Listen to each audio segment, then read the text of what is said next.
की बातें 20 तारीख का ऐलान पीडीएम कर चुकी है। पीडीएम का कहना है कि 20 तारीख के बाद रैलीज शुरू होंगी, जल्द से जुलूस होंगे, हुकूमत पर प्रेशर बढ़ाया जाएगा इसके जरिए। और ये जो हुकूमत को महंगाई का जो सबसे बड़ा चैलेंज है, मुझे लगता है कि ये महंगाई ऑपोजिशन की तहरीक में जान डाल देगी। आपने नबील कबूल साहब को भी सुना, रांझा साहब होपफुली अनकरीब हमारे साथ ज्वाइन कर लेंगे। Do you feel this pressure कि आपने बहुत से इश्यूज ऑपोजिशन के को खुद दे दिए हुकूमत के? देखिए, हमने आपकी बात इस हद तक ठीक होती है कि मतलब आप बहुत सारी चीज़ों को, मतलब आप अगर ना चाहते तो इशू ना बनते, बहुत सारी चीज़ें ऐसी तो, पर हम कोशिश करते हैं कि जो चीज़ हम चेंज करना चाहते हैं उसको हम इम्प्लीमेंट भी तो करें ना। मतलब अगर सिंगल नेशनल करम की बात करेंगे, पीएमडीए की बात करेंगे, इश्यूज थे ना, ये थे, और हम इसको, बाकी वैक्सीनेशन एक बहुत बड़ा इशू था, उसको भी हमने हेड ऑन लिया। सेहत के अंदर एमटीआई को हमने हेड ऑन लिया, सेहत सहूलत कार्ड को हमने हेड ऑन लिया। तो ये वो चीजें हैं जिसको चेंज करेंगे तो इशू बनेगा। ये कॉन्फिडेंस आ रहा है, उल्टी गिनती शुरू हो गई है, दीवार पे लिखा है अब हुकूमत जाने वाली है, ये सियासी नारे आपके ख्याल में? 5 सालों की एग्जैक्ट अपने प्रोड्यूसर को के पहले दिन, जिस दिन प्राइम मिनिस्टर ने तकरीर की थी, उस दिन शहबाज शरीफ की तकरीर, और आज की सारी तकरीरें, हर साल ये हुकूमत जाने वाली है, हुकूमत चली गई है, हुकूमत के साथ ऑपोजिशन और क्या बेचे? ऑपोजिशन के पास क्या है? क्या उन्होंने, आप मुझे बताएं, आज भी क्या नून लीग की कोई पॉलिसी चेंज हुई है? एक कहता मैं गिरबान पकड़ूंगा, दूसरा कहता मैं पांव पड़ूंगा। आज भी यही पॉलिसी है ना जो शुरू से चलती आ रही है, आज भी उसी पॉलिसी के ऊपर हम ये कहें एज एन ऑपोजिशन हम आपकी आवाज बने। कहां आवाज बने? एज एन ऑपोजिशन हमने आपको सोल्यूशन दिया है। एक और बात बताइए, ऑपोजिशन इस वक्त जहाद कर रही है? सर इन्होंने इनको जहाज, इमरान खान साहब ने तो कहा था जहाज के स्पेलिंग नहीं आया। देखिए फिर फर्क है, फिर फर्क ये है, आपको समझा देता हूं, थोड़ा टाइम दीजिएगा। हम जिस वक्त बात करते थे उस वक्त असद उमर खड़ा हुआ असेंबली के अंदर, इन्होंने कैश विड्रॉल के ऊपर 6% टैक्स लगा दिया, 0.6%। हमने कहा आपने डॉक्यूमेंटेशन ऑफ इकोनॉमी की बात की, ठीक बात की है, पर इसे 0.3% करें, हम आपके साथ खड़े। इन्होंने कहा कि ये 52% सेल टैक्स और पेट्रोलियम लेवी ले रहे थे। हमने कहा ये जहाद है आपके खिलाफ करना कि आप इस वक्त $35 से $40 फी बैरल पेट्रोल है, सब्सिडाइज करनी चाहिए गवर्नमेंट को। सर किस लेवल? आप जब बजट शुरू करते हैं 600 अरब से डेफिसिट से, आप कितनी चीजों को सब्सिडाइज कर रहे हो? आपने बिल्कुल ठीक बात की थी, जब आईएमएफ के पास जाते हैं, जब ये उनके रस्तू कह रहे थे सारे जाएंगे तो यही होगा। नहीं ये बात नहीं कर रहा। जब ये तो कह रहे थे ना, हमने दूध और शहद की नहरें छोड़ के गए थे, 5.4% पे ग्रोथ छोड़ के गए थे, तो मुझे सिंपल सी एक बात समझा दें, फिर तो हमें आईएमएफ के पास जाने की जरूरत ही नहीं थी। क्यों कहते थे सागदार साहब, क्यों कहते थे अरस्तु साहब, मिफ्ता, सारे क्यों कहते थे? क्यों कहते थे खाकान अब्बासी, क्यों कहते थे? इनको पता है कि आप $20 अरब का करंट अकाउंट डेफिसिट छोड़ के गए हैं और 30,000 अरब का आप कर्जा छोड़ के गए, तो आपके पास कोई और तरीका ही नहीं, क्योंकि आपके डॉलर्स नहीं है। ठीक, आप स्वाभाविक है, कोई और रास्ता नहीं सब्सिडाइज कर। रांझा साहब हमारे साथ है। रांझा साहब, ये बताइएगा कि गबोल साहब से भी बात हो रही थी, उन्होंने कहा कि पीपल्स पार्टी, लगा ऐसे उनकी बात से कि आने को पीडीएम में तैयार है, लेकिन इज्जत के साथ। अब आप लोग सारे महंगाई पर हुकूमत गिराने जा रहे हैं। बिलावल साहब ने कहा हुकूमत की उल्टी गिनती शुरू, दीवार पर लिखा जा चुका है। मरीम नवाज ने कहा कि इमरान खान घर जाने वाला है। डॉलर तारीख की सबसे बुलंद सतह पर, पेट्रोल महंगा, कमोडिटीज सब महंगी हैं, बिजली महंगी हो रही है रोज बरोज। क्या ऑपोजिशन इकट्ठी होगी या आपको लगता है कि जो 20 तारीख की कॉल है वो सिर्फ पीडीएम की जमातों के लिए और उसमें पीपल्स पार्टी शामिल नहीं होगी? काशिफ साहब, एक चीज बड़ी मैं वाज़ेह बताऊं, अब ऑपोजिशन जो है, अगर वो जिस तरह नबील साहब फरमा रहे थे कि अगर अब भी ये जो ट्रेन है ये इतनी रफ्तार से चल रही है जो महंगाई वाली है, अगर इसको ना रोका गया तो इसके नीचे सब आके कुचले जाएंगे। हुकूमत तो पहले ही कुचली गई है पिछले स्टेशन के ऊपर, अब अगर ऑपोजिशन अगर खामोशी इख्तियार करेगी, और आज हमने अपने पार्लिमानी पार्टी के इजलास में ये बात बहुत वाज़ेह तौर पे तमाम मेंबरान ने, सब ने ये आपस में इसके ऊपर तफसीली गुफ्तगू की है कि इट्स नाउ और नेवर, बिकॉज बात अब सिर्फ पॉलिटिकल या बाकी इश्यूज की जो हैं इस हुकूमत की मिसमैनेजमेंट की वो नहीं है। गरीब आदमी को 2 वक्त की रोटी क्या, मैं समझता हूं कि आधे वक्त की रोटी। सर नाउ व्हेन यू से नाउ और नेवर, मैं जरा क्विकली आपसे 2-3 सवाल पूछना चाहूंगा। एक तो जब आप कहते हैं नाउ और नेवर, तो सिर्फ जलसे और रैलियां करने से काम बन जाएगा या आपको कोई इस्लामाबाद आके बैठना पड़ेगा, कोई लॉन्ग मार्च करेंगे और इस्लामाबाद आके कहेंगे आप इस्तीफा दोगे तो घर जाएंगे? क्या ये बात भी ज़ेरे गौर है? जी हाँ, ये भी ज़ेरे गौर है। ये सारी चीजें जो हैं ये एक स्टेप बाय स्टेप चलती जाएंगी और इसका जो कंक्लूजन होगा, जो इसका इख्तिताम होगा, वो पार्लियामान के या बनी गाला के सामने भी हो सकता है। मनीकाला के सामने भी हो सकता है, पीएम हाउस के पीएम इस्तीफे देंगे। वो कहते हैं इस्तीफे भी हो सकते हैं। अब दिस न्यू सिचुएशन में टाइम कम रह गया है, महंगाई इतनी हो गई, खड़े हैं। नहीं इस्तीफे होंगे, इस्तीफा वजीर आजम का होगा इंशाल्लाह।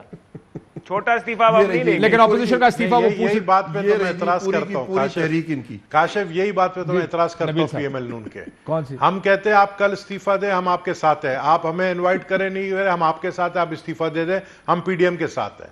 हम पीडीएम के साथ है। आपने पंजाब से इस्तीफा दिया, हम उसके बाद आपको फॉलो करेंगे। हम सिंध से भी इस्तीफा देने के लिए तैयार है। आप शुरुआत तो करें, पंजाब से इस्तीफा दें। ये नहीं देंगे कभी, ये पता नहीं क्यों नहीं दे रहे। ये क्यों इमरान खान को और मजीद 2 साल रखना चाह रहे हैं, मुझे तो ये बात समझ इनकी नहीं आई। ये नबील साहब, इस वक्त तो राइट टाइम है, बिल्कुल ये सही का बात नहीं समझ आई।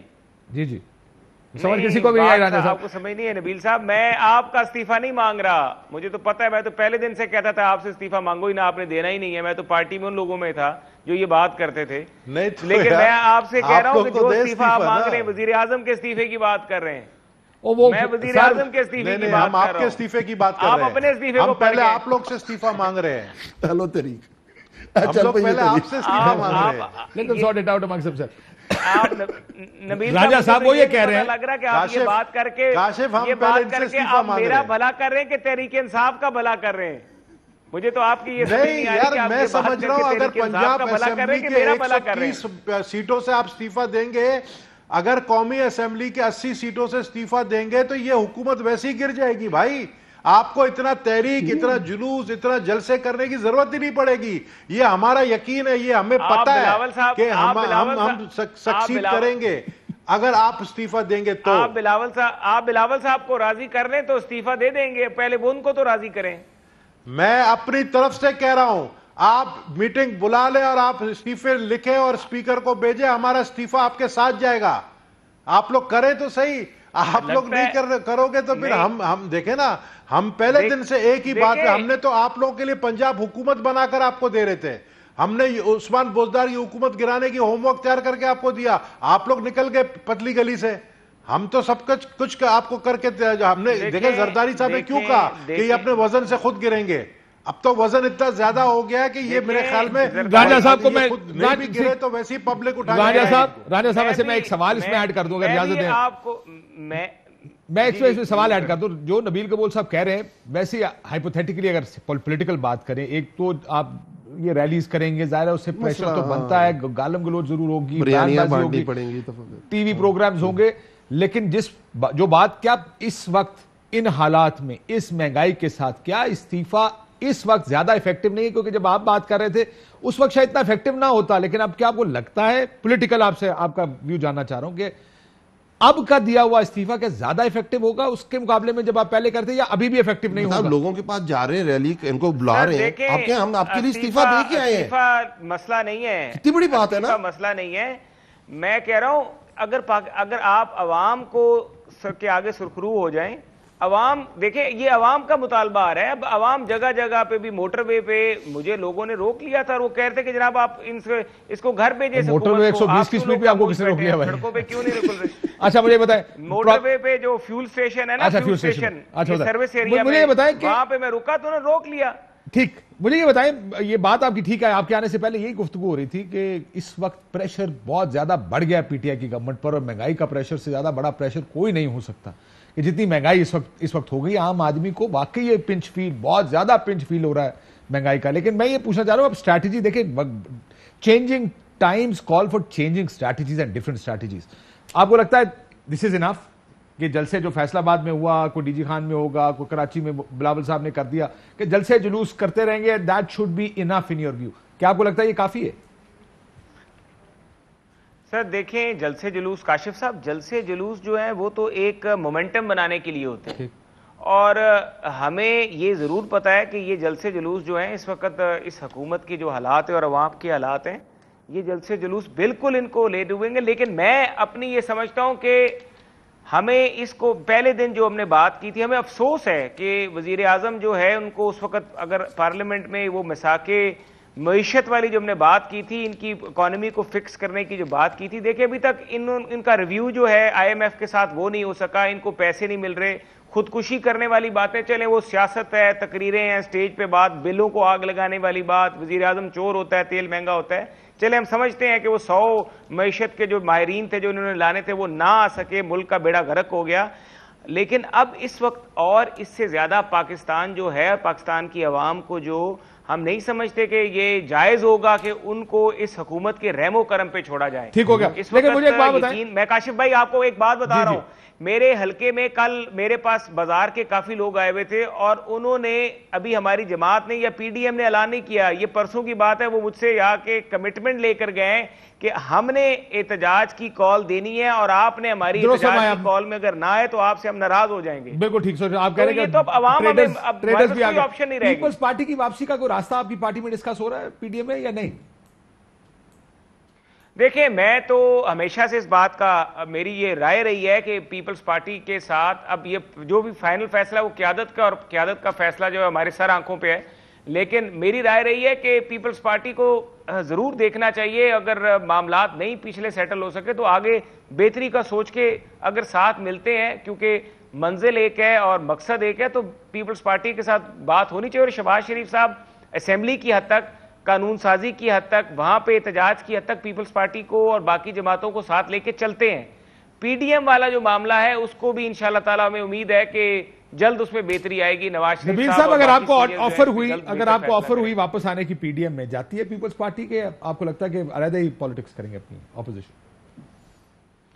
देखें, अगर ऑफर होती है और ऑफर के अंदर हमारे 1-2 डिमांड्स हैं जो पहले भी हमने रखे थे। शहबाज शरीफ साहब बात करें हमसे, मौलाना शाह अहमद नूरानी साहब कुछ ज्यादा ही जज्बाती हो गए। शाह अहमद नूरानी नहीं सर, मौलाना फजल रहमान, सॉरी मौलाना फजल रहमान। तो मैं समझता हूँ मौलाना फजल रहमान, क्योंकि वो इतना ज़्यादा पिक्चर से आउट हो गए थे और वो जब मुस्लिम लीग नून के कहने पे दोबारा आते हैं तो फिर याद रहता है ये मौलाना फजल रहमान है, वरना हम समझते हैं मौलाना शाह अहमद नूरानी साहब है। बहरहाल तो ये देखें, इशू सिर्फ ये है, हमने जो बात पे ये टूटा है पीडीएम और जिस बात से हम बाहर निकले हैं, आज भी हम वही बात कर रहे हैं, आज भी वही डिमांड है। एक तो इन्होंने जो शाहिद खाकान अब्बासी ने कहा कि हमने जनरल सेक्रेटरीशिप से निकाल दिए है राजा परवेज अशरफ साहब को, हमने हटा दिए एहसन इकबाल के जो रिमार्क्स थे, वो सारी बातें उसकी पहले माफी मांगे। दूसरी बात ये कि इस बात पे वो तैयार हो जाएं कि वो इस्तीफा देंगे। अगर वो इस्तीफा देने की बात पे तैयार होते हैं तो बिल्कुल पीपल्स पार्टी इनके साथ बैठे। तो दो डिमांड्स हैं, एक तो माफी मांगे और दूसरा इस्तीफा दे। कह रहे ट्रेन जिस मर्जी को कुचले हमें ना कुचले, वो ये कह रहे हैं ना दोनों। और क्या कह रहे हैं? अगर मैं ये देखो, मैं ऑपोजिशन में हूँ और महंगाई है और मैं आवाम के साथ मैं महंगाई बहुत ज्यादा है, हर चीज तबाही है, एज फॉर इकोनॉमी तबाह हो गई, कोविड भी डील नहीं कर सके आप, दुनिया में हर कोई काम नहीं कर सके, तो आप क्या करेंगे काशिफ? आप यही करेंगे ना, आप कहेंगे मैं लोगों के साथ खड़ा हूं। तो उसका सबसे अच्छा तरीका जो आपने रैली मोमेंटम किस लिए बनाना है, इसीलिए बनाना है ना, तो इस्तीफा दे दें। कल क्यों नहीं देते इस्तीफा? मसला वही है, गुड कॉप बैड कॉप। एक ने पांव पड़ना है और एक ने गिरेबान पकड़ना है, एक ने तकरीरें करनी है, एक ने पांव पकड़ना है, और कुछ नहीं है। इसलिए तो कह रहा हूं, हमें इस ऑपोजिशन का कोई मसला नहीं है, ये इसी तरह करते रहेंगे। बिलावल तुम इस्तीफा दो, बिलावल कहेगा मरियम तुम तो 12वें खिलाड़ी हो, तुमसे मैं बात नहीं करता, शहबाज शरीफ से बात करूंगा, शहबाज शरीफ की कमर खराब हो जाएगी। ये 2 साल इसी तरह करते रहेंगे। हमारा असल मसला महंगाई है और महंगाई पे वाकई कंसर्न्स ठीक है, और महंगाई पे करना क्या, जो देखिए सोल्यूशन है क्या? इनके पास कोई सोल्यूशन नहीं। देखें, अगर ये 35 साल में कोई सोल्यूशन नहीं दे सके तो नया सोल्यूशन क्या देंगे? 35 साल दोनों पार्टियां हुकूमत कर चुकी। भुट्टो साहब की तकरीर अभी चला लें, 1970 में वो तकरीर, 76 में क्या तकरीर कर रहे थे, उन अभी निकालने की महंगाई हुई है। अयूब खान किस वजह से गया था? महंगाई हुई है। ट्राई टू अंडरस्टैंड, करना है। सोल्यूशन क्या है? हम आपको सोल्यूशन दे रहे हैं। इनका 35 साल सफर गुजरा है, अच्छा बुरा, जैसे सीओडी करके, जैसे सोल्यूशन नहीं है। आना क्यों जाते हैं? सिर्फ अपनी जात के लिए, और कोई इनका, और आपस में भी लड़ाई है कि मतलब कौन क्या बनेगा। जो लोगों को अपनी क्लैरिटी नहीं है, अपनी पार्टी की क्लैरिटी नहीं है, वो पाकिस्तान के साथ क्या करेंगे? ब्रेक के बाद इसके ऊपर मजीद बात करते हैं। नाज़िम बहुत ज्यादा कॉन्फिडेंट है कि ये ऑपोजिशन कुछ नहीं कर सकती। 3 साल जो आपका कॉन्फिडेंस है वो उस बुनियाद पर है कि पहले साल मौलाना आए, फिर पीडीएम, पहली केस, दूसरी केस, तीसरी केस, पीडीएम बनी और पीडीएम डिलीवर नहीं कर पाई क्योंकि पीपल्स पार्टी उससे बाहर निकल गई। लेकिन अब हालात इसलिए मुश्किल है कि शायद ये महंगाई जबरदस्ती इन लोगों को इकट्ठा जोड़ने पर मजबूर कर दे कि अब हुकूमत आप खड़े कब होते हैं? जब आपका स्टेक नहीं होता। इनके स्टेक्स हैं। मुझे बताएं, नबील कपूर जाके अपने इलाके में जो रैली करेंगे और स्टेज पे चढ़ के कहेंगे हमने जबरदस्त गवर्नेंस कर दी पिछले 11 साल के अंदर, हमने हेल्थ डिपार्टमेंट ठीक कर दिया, हमने रेंजर से पुलिस की पावर्स लेके हमने सिंध पुलिस को बहुत तगड़ा कर दिया, हमने केसीआर दे दी, हमने ग्रीन लाइन दे दी, हमने पानी दे दिया, हमने गंदम चोरी करना बंद कर दी, ये कहेंगे? ठीक, एक ब्रेक के बाद इसके ऊपर नबील साहब इसका भी जवाब दीजिएगा और भी बात करेंगे कि अब आखिर क्या मला खड़ा होने जा रहा है, एक ब्रेक के बाद।